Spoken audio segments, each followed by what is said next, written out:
Okay, we are going to read the prologue of Summer of the Mariposas. Prologue.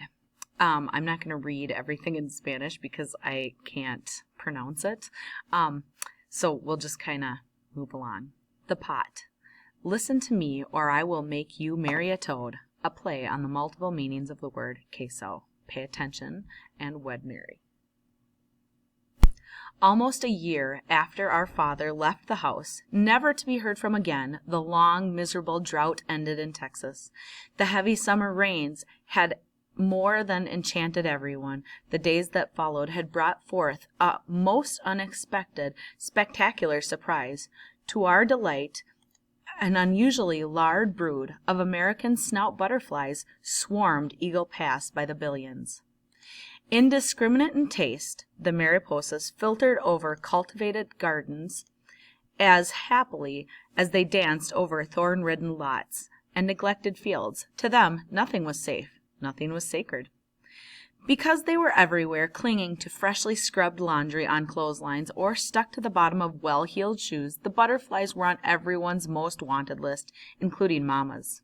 She hated sweeping their brown, dusty corpses out of her kitchen or off her porch, but she especially hated how they followed her everywhere like a dark little cloud. That summer, Mama stopped being a housewife. After admitting to herself that Papa wasn't going to send any more money, she'd done the responsible thing and gone out and found her very first job. As for us, we tried staying indoors and playing Loteria like Mama instructed. It was difficult, however, because to play Loteria we needed a caller, un cantor, and Papa had always been ours. A good cantor can recite the traditional riddles for all 54 cards in the Loteria by heart as he reveals each card to the players. Riddles like El caso que te hago es poco were all right, but to keep things interesting, Papa had always altered the riddles and personalized them to fit our family. We'd squirm and giggle with joy and excitement every time a new riddle featured one of us. One day, however, right before he left, Papa made a particularly ominous riddle. La Sirena, he called it, holding up the card for the mermaid. La mujer who wants to take your papa away. No, we won't let her. My parents were like any other parents. They bickered and made up all the time. But that day the riddle upset Mama so much that the fight stirred up between them and soured the game for Papa. From then on, we played Loteria as a family with less and less frequency. So it was no surprise that after he left, we lost interest in playing the game altogether. The summer of the Mariposas, we abandoned our beloved Loteria for good, neglected our chores, and went completely wild. We cared for no one but each other, not even Mama, because we were always unsupervised. We finally had the freedom to do whatever we wanted, wherever we wanted, whenever we wanted. On rainy days, I'd read a book and watch the girls as they played in the crowded shed behind our house. But on the scorching summer days, when the pavement was so hot you could sit on it, they made aluminum bracelets and arm cuffs out of the bottoms of soda cans.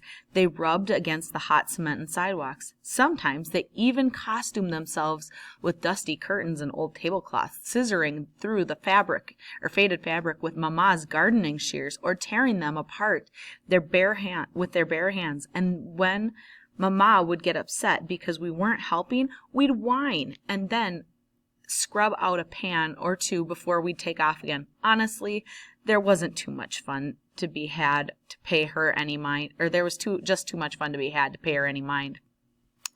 Some days we'd hike the hills beyond El Indio Highway, following the swarm of mariposas. They'd become our dusky shadows, our companions, as much a part of us as we were to each other.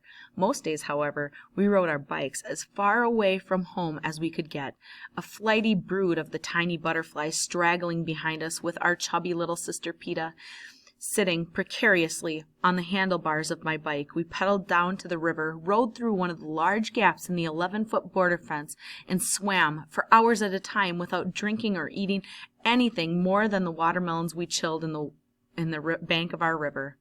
The waters of the Rio Grande were unruly and loud, but we had found an alcove far off El Indio Highway, a pebbled niche where the current swirled in peacefully and stayed for a while as if to rest from its long, draining journey over boulders and through canyons all the way from California down to our miniature bay in Eagle Pass.